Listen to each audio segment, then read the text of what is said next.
Genova si prepara al primo anniversario del crollo del Ponte Morandi. Il Papa ha scritto ai genovesi: avete saputo reagire, rialzarvi e guardare avanti, non perdete la speranza. Rapallo, il sindaco ha revocato oggi l'ordinanza di chiusura del porto. Lo scalo potrà riaprire provvisoriamente rispettando una serie di prescrizioni di sicurezza. Gli uffici del Centro per l'Impiego potrebbero essere collocati nel nuovo tribunale. È l'auspicio del Comune di Chiavari, che ha chiesto lo svincolo al Ministero. La decisione il 5 settembre. Il Carnevale d'Agosto ha colorato il lungomare di Chiavari di fantasia. Grande partecipazione di pubblico e di carri allegorici per la manifestazione ferragostana. 1.500 euro raccolti dai Lions grazie alla partita del sorriso andata in scena al Daneri di Caperana. Il ricavato consentirà l'acquisto di 2 defibrillatori. Questa sera speciale si può dare di più. Il Tigullio pronto a ritrovare la torta dei Fieschi. Questa sera a Cogorno l'addio Dufantin, domani la rievocazione storica delle nozze a Lavagna. Non mancherà un ricordo delle vittime del Morandi.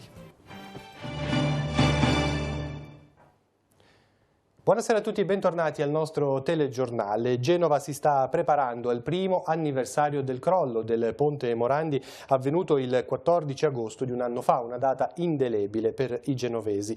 Domani alle 10 la messa celebrata dal cardinale Angelo Bagnasco, alle 11.36, il momento esatto del crollo, la città si fermerà per ricordare le 43 vittime. Anche i comuni del Tigullio ricorderanno il disastro con bandiere a mezz'asta e altre iniziative. Intanto il Papa ha scritto ai genovesi. Sentiamo.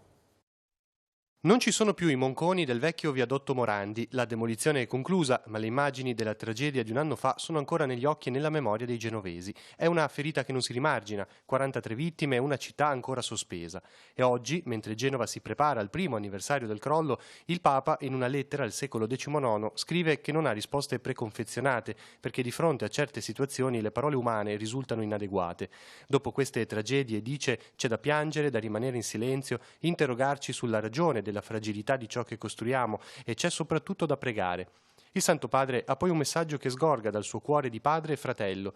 Non lasciate che le vicende della vita spezzino i legami che tessono la vostra comunità, cancellino la memoria di ciò che ha reso così importante e significativa la sua storia.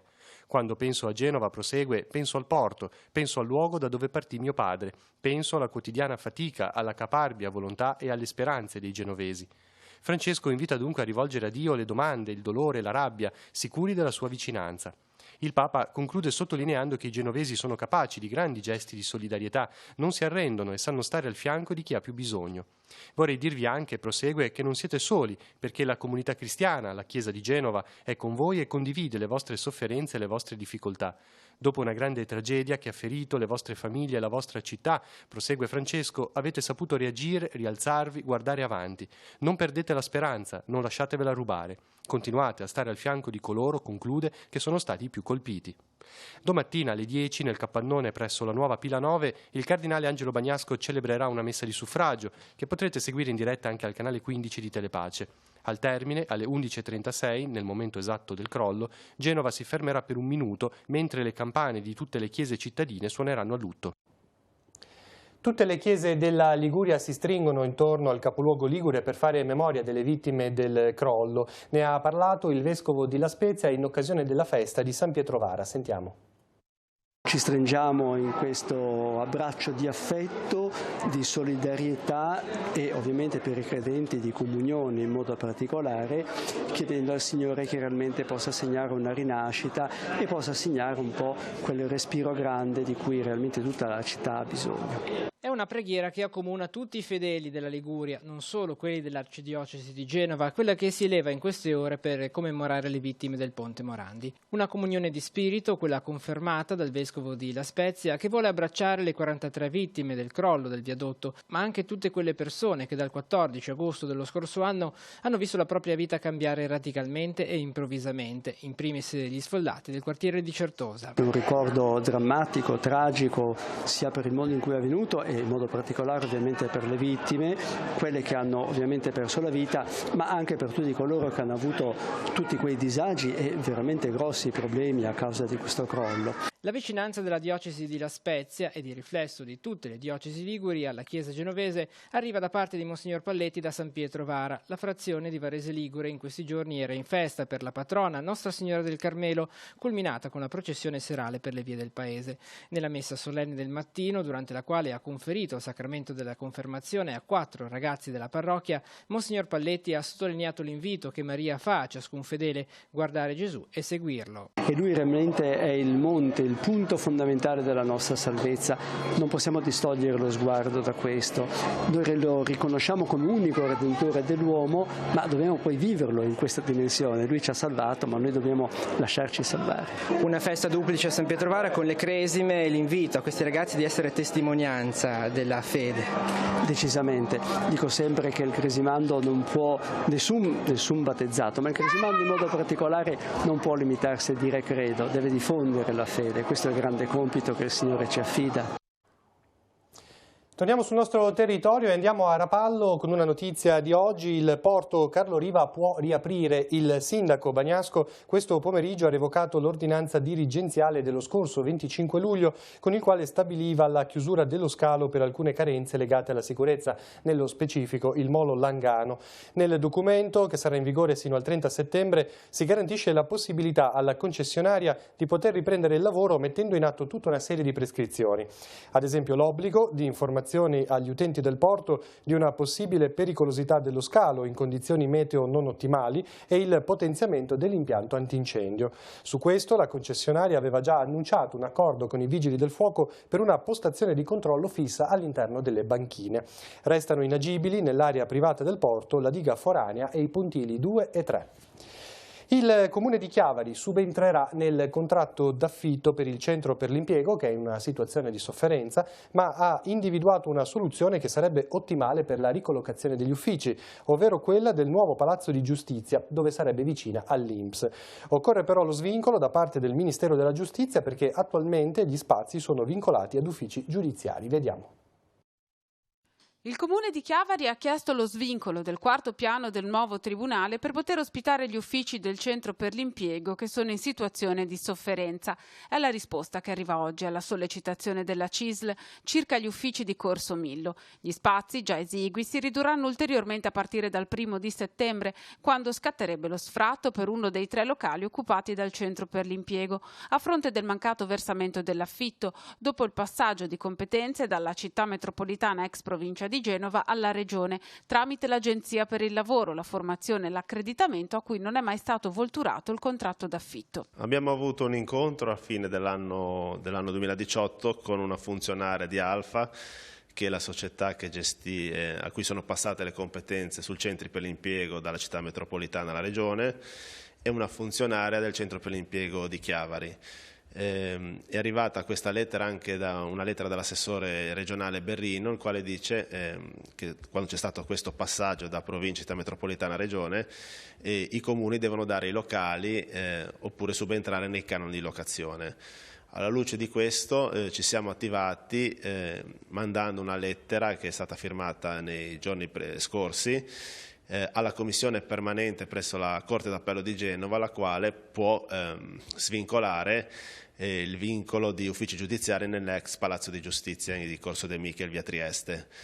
Questa riunione ci sarà il 5 settembre, auspichiamo che questa commissione venga incontro alle richieste del Comune di Chiavari. Va anche detto che qualche remora questa commissione ce l'ha a concedere questi locali, in quanto vi è sempre in piedi una riforma della giustizia che dovrebbe dare al giudice di pace competenza di cause fino a un controvalore di 50.000 euro, il che significa il 70% delle cause che si fanno qua nella giustizia italiana. Auspichiamo comunque, per il fatto che abbiamo costituito un condominio e quindi oggi ci sono delle spese da pagare per dei locali vuoti a carico del Ministero di Grazia e Giustizia, che ci sia questo svincolo e si venga incontro alle esigenze del Comune di Chiavari e del Centro per l'Impiego. La sistemazione sarebbe ottimale vista la vicinanza con l'INPS. Ricordo a tutti che il 4 di ottobre avremo a Chiavari la visita del Presidente nazionale dell'INPS, che verrà a visitare i locali dell'INPS. Auspichiamo, per una corretta anche servizio ai cittadini, che ci sia questo svincolo, alla luce del fatto che con il reddito di cittadinanza Centro per l'Impiego e INPS hanno rapporti ancora più stretti. Per la cronaca, i carabinieri di Chiavari hanno arrestato 2 uomini di 37 e 34 anni sorpresi nell'attività di trasformazione in hashish di un ingente quantitativo di marijuana. Si tratta di un disoccupato e il suo complice che svolgeva le proprie mansioni in un negozio per la commercializzazione della canapa. I 2 avevano grossolanamente allestito in un garage del centro di Lavagna un laboratorio per sviluppare il processo produttivo. Si tratta di un metodo per aumentare il principio attivo del prodotto finale. Il locale dove si svolgeva l'attività illecita era stato ceduto loro in comodato d'uso gratuito e a consentire ai carabinieri di individuare i 2 sono state le lamentele dei residenti che avevano notato movimenti inconsueti nei pressi dell'immobile. Le indagini si sono sviluppate nell'arco di 10 giorni e hanno consentito di sequestrare circa 4 kg di marijuana bagnata e congelata.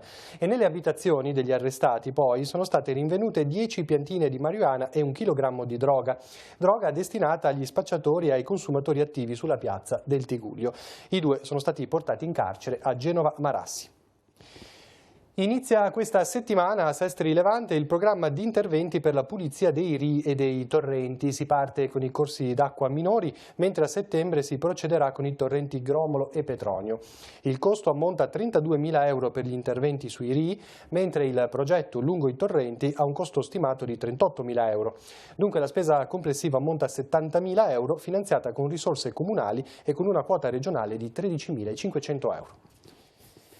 E c'è ancora una volta la foce del fiume Entella tra i punti della costa ligure risultati fortemente inquinati in seguito al monitoraggio effettuato in questi giorni da Goletta Verde.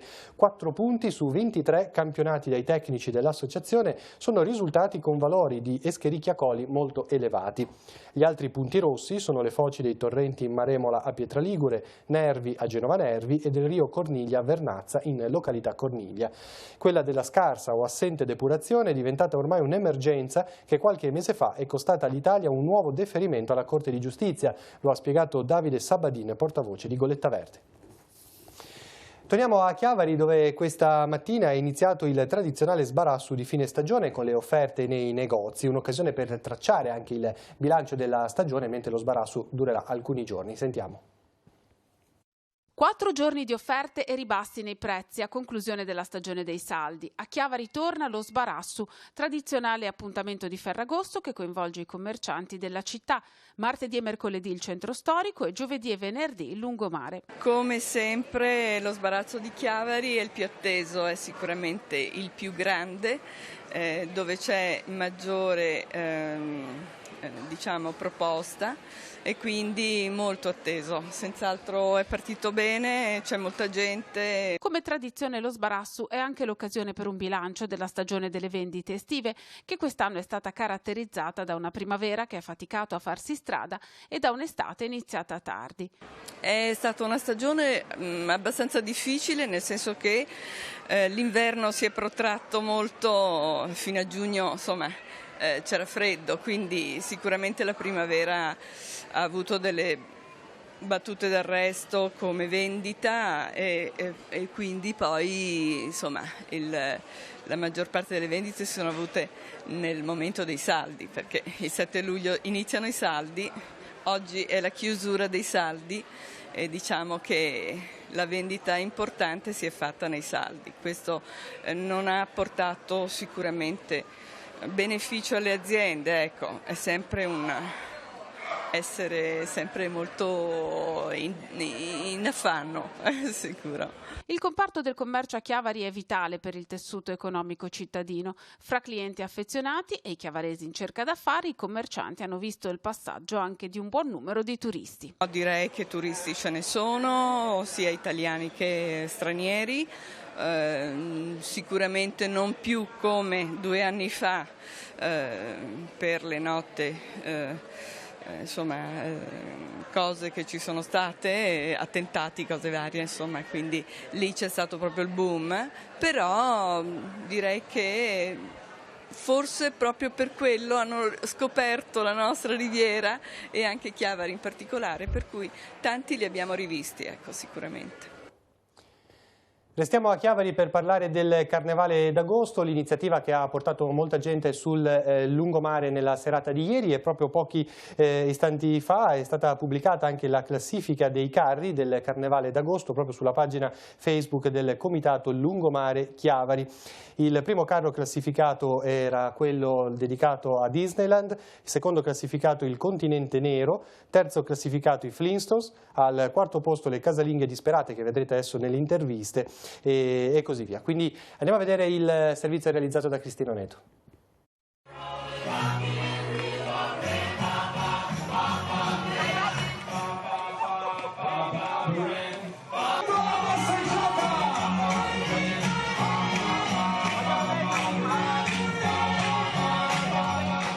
Delle manifestazioni estive è di certo quella più colorata e festosa. Il Carnevale d'Agosto ha letteralmente riversato sul lungomare di Chiavari un fiume di persone, mascherate e non, che non si sono fatte intimorire dalle visaglie di maltempo, cedendo alla tentazione per una sera di dare sfogo alla fantasia. Al termine di un lungo pomeriggio di preparativi, con le ultime luci del giorno che ancora sfocavano sul mare, sono iniziate le prime danze. Bambini e adulti tutti coinvolti in un percorso divertente, soprattutto nell'intento di scoprire chi si celasse sotto mentite spoglie. Il momento clou della serata è arrivato insieme ai carri addobbati con dovizia di particolari, ciascuno con un tema diverso, da quelli più tipicamente hawaiani a quelli legati ai film d'azione, cartoni animati, ma anche semplici richiami a canzoni degli anni 70, senza tralasciare anche le piccole frustrazioni domestiche. Questa idea ci è venuta al mare, soprattutto a queste due signore qua, che sono delle esperte di casalinghe disperate, e quindi hanno cercato di coinvolgere anche i mariti, però di fatto io sono l'unico che ha preso delle botte da questa signora qua, perché dice che mi piace la birra e mi ha ridotto un po' così. Però le casalinghe disperate a noi ci piacciono perché le vogliamo bene a tutte quante.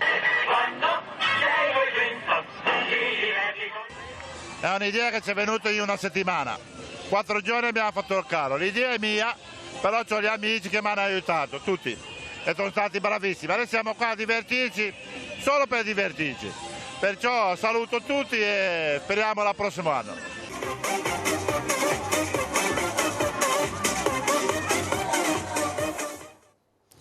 In mattinata i carabinieri di Santa Margherita Ligure hanno fermato per un controllo un 49enne pregiudicato. L'uomo ha subito tradito un evidente nervosismo che ha trovato poi giustificazione nell'esito della perquisizione personale e domiciliare. L'uomo infatti è stato trovato in possesso di 207 grammi di hashish, già suddivisa in dosi, e una somma di 270 euro, oltre alla strumentazione varia per il taglio, il confezionamento e un bilancino elettronico di precisione. In mattinata si è svolto il processo con rito direttissimo.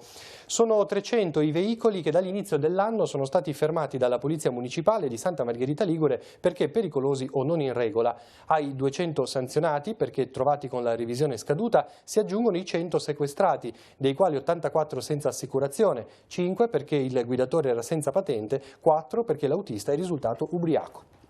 Una scossa di terremoto è stata registrata oggi intorno alle 13:17 nella zona di Parma. L'evento, con epicentro a 5 km a sud-est di Borgo Valditaro, a una profondità di 7 km, ha avuto una magnitudo di 3,9. Non si segnalano danni. La scossa è stata avvertita anche in alcune località del Tigullio.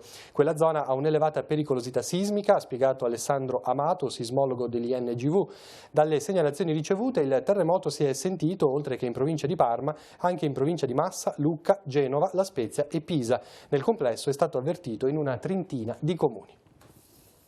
Cambiamo argomento, parliamo di solidarietà, sport e anche divertimento. Sono andati in scena nei giorni scorsi al campo sportivo di Caperana grazie alla partita del sorriso.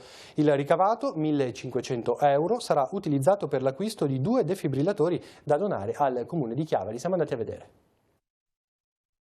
È finita 1-0 per la rappresentativa dei Carabinieri la partita del sorriso giocata al campo Daneri di Caperana, di fronte ai militari della Compagnia di Chiavari e del Circondario e i Campioni del Cuore, squadra formata da politici, sacerdoti, giovani e altri personaggi più o meno noti del Tigullio.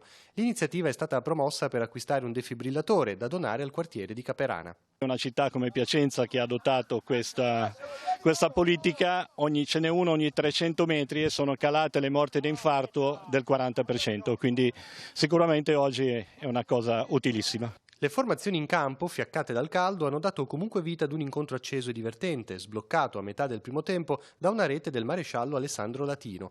Buona la cornice di pubblico sugli spalti che ha sostenuto i giocatori. Ed è un'occasione per allenarsi e fare un po' di amalgama di squadra, perché giocando ora ad 11 specialmente è parecchio faticoso, il campo è più grande, quindi è un'occasione in più che abbiamo per poterci allenare. Abbiamo avuto Don Andrea Buffoli, io, Don Bonaventure e Don Florence.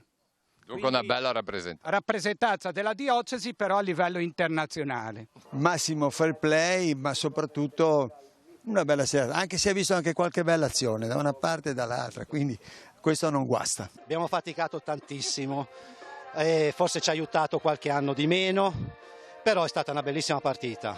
Onorati di aver partecipato a questa grande iniziativa e a far parte di questa partita. La serata è proseguita poi con la cena sul piazzale davanti al campo, preparata dal Comitato Amici di Caperana, un'iniziativa di unione, solidarietà e divertimento promossa da ben 5 Lions del territorio. Oltre a noi, che siamo Chiavari Oste, c'è Chiavari Castello, c'è Altavara, Val d'Aveto, Valle Sturla, poi c'è Santa Croce e poi Lavagna, Val Fontana Buona, Contea dei Fieschi.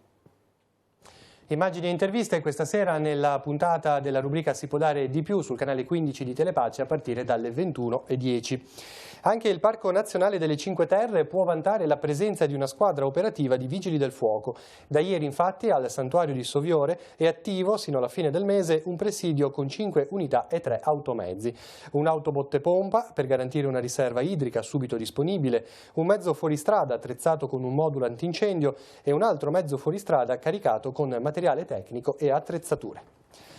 Incontro questa mattina a Rapallo tra Comune e Aprica sul tema dell'abbandono indiscriminato dei rifiuti. L'idea è di gettare le basi per un progetto che preveda la collaborazione tra gli agenti della Polizia Municipale e gli operatori della ditta. Il Comune ha intenzione di acquistare nuove fototrappole da dare in comodato d'uso ad Aprica per intensificare i controlli. A Rapallo si registra infatti ancora la presenza di cospicui quantitativi di mobili, inerti, elettrodomestici e materiali speciali. I controlli saranno potenziati anche grazie agli steward ambientali che entreranno in servizio dopo il decreto di nomina da parte della città metropolitana e atteso in autunno. È previsto il ritiro gratuito degli ingombranti, ricorda infine il consigliere Andrea Rizzi, chiamando il numero verde 843 76 78. E in tema di rifiuti il Comune di Lavagna terrà aperto il centro di raccolta di via Garibaldi tutte le domeniche dal 18 agosto al 15 settembre. L'apertura straordinaria è stata presa per agevolare i tanti turisti domenicali e i proprietari di seconde case in partenza. Il centro sarà aperto dalle 15 alle 19. Resterà comunque aperto con il consueto orario, cioè dalle 8 alle 12 negli altri giorni, il lunedì, il martedì, il giovedì, il venerdì e il sabato. Rimarrà invece chiuso il mercoledì mattina. Siamo agli appuntamenti. Lo scorso anno era stata annullata in seguito alla tragedia del crollo del Ponte Morandi. Quest'anno il Tigullio è pronto a rivivere la magia della torta dei Fieschi, la festa che ricorda il matrimonio del conte Opizzo Fieschi con la dama senese Bianca De Bianchi. Si inizia questa sera a Cogorno con l'addio Dufantin. Domani invece la rievocazione storica e la sfilata in corteo, cui seguirà la distribuzione della torta. Andiamo a scoprire chi sono quest'anno i conti lavagnesi. Il fatto che la torta dei Fieschi sia una tradizione che continua e che è arrivata a compiere il suo 70° anno è qualcosa che rende Lavagna non solo un posto speciale, ma il posto in cui tutti noi siamo cresciuti e al posto al quale ci piace tornare. Un'emozione già vissuta in parte lo scorso anno con la cerimonia dell'addio Dufantin a Cogorno, ma poi messa giustamente da parte nel rispetto di un dolore molto più grande, la caduta e le vittime del Ponte Morandi, al quale tutta la città di Lavagna si è unita nel rispetto del lutto che ha colpito il 14 agosto dello scorso anno la città di Genova. Un'attesa durata oltre un anno, quella di Francesca Fattore, giovane lavagnese di 27 anni, che domani per la prima volta nella sua Lavagna vestirà i panni della contessa Bianca De Bianchi, promessa sposa del conte Opizzo Fieschi. Sicuramente è un percorso emozionante ma anche divertente e si crea un ambiente splendido all'interno del corteo e ho sempre sfilato con tutte le mie amiche, persone con cui sono cresciuta, con cui sono andata a scuola e quindi coronare questo percorso e arrivare alla fine rende insomma tutto il tragitto di questa avventura un po' più speciale. Quest'anno invece a vestire i panni del conte Opizzo Fieschi è Alberto Folegnani, imprenditore lavagnese di 55 anni, e anche per lui l'emozione non manca. Come un grande traguardo, insomma, ho iniziato da Torciaro circa, non diciamo l'età, 48 anni fa, quindi bello essere qua, bello come si è svolto, per la chiamata improvvisa, è una cosa emozionante. Certo, è un orgoglio lavagnino, è una cosa, la manifestazione più importante, forse l'unica che ha Lavagna, quindi di meglio non si può rappresentare, ecco. Sì, una bellissima cosa che spero che venga sempre migliorata e soprattutto sostenuta dai lavagnesi, ecco, che questa sarebbe la cosa importante oggi.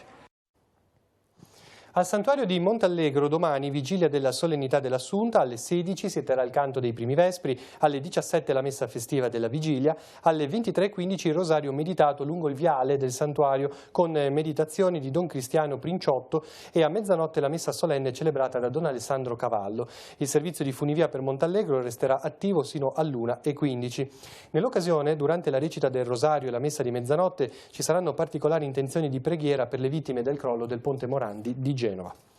E l'estate si conferma un tempo prezioso per tanti ragazzi della diocesi che prestano servizio ai campi parrocchiali come animatori ed educatori. Per verificare il servizio svolto nel corso delle esperienze estive, il settore giovani dell'Azione Cattolica Diocesana propone una 2 giorni di formazione in programma i prossimi 2 e 3 di settembre nella parrocchia del Gesù Risorto a Cavia Arenelle. Sono invitati a partecipare tutti i giovani animatori dalla prima alla quinta superiore. Per informazioni e iscrizioni ci si può rivolgere ai propri parroci. Ora vediamo gli appuntamenti per domani, sfogliamo insieme l'agenda di Telepace.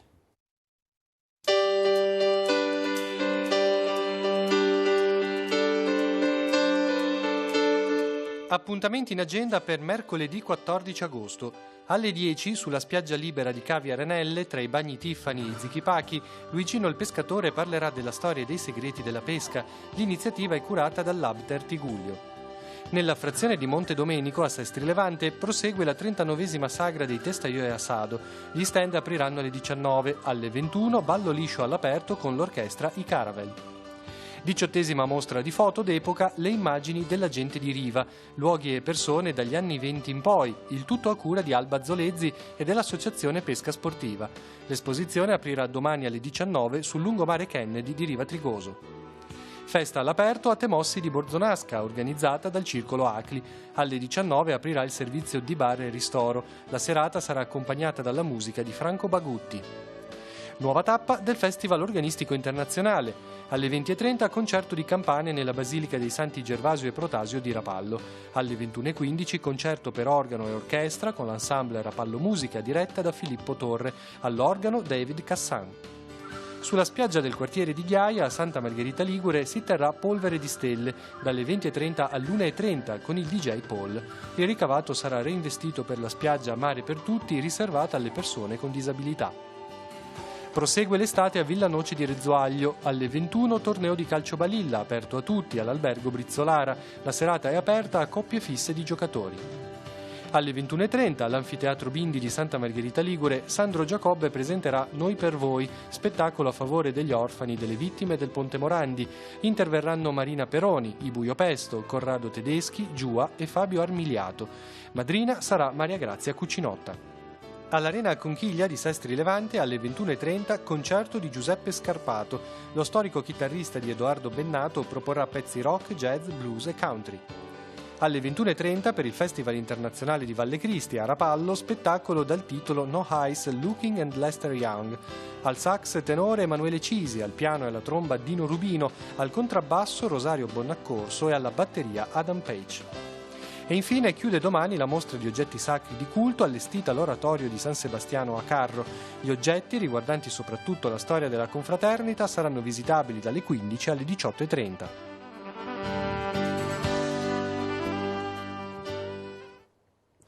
Concludiamo con una notizia di sport, di pesca. I soci della FIMA Chiavari hanno dato vita domenica a Giacopiane a 2 prove del campionato sociale. Alessio Alessiani ha conquistato il titolo di campione sociale per la tecnica feeder per il 3° anno consecutivo. Alessiani ha vinto la prova del mattino, seguito da Alberto Cordano, terzo Rinaldo Superchi.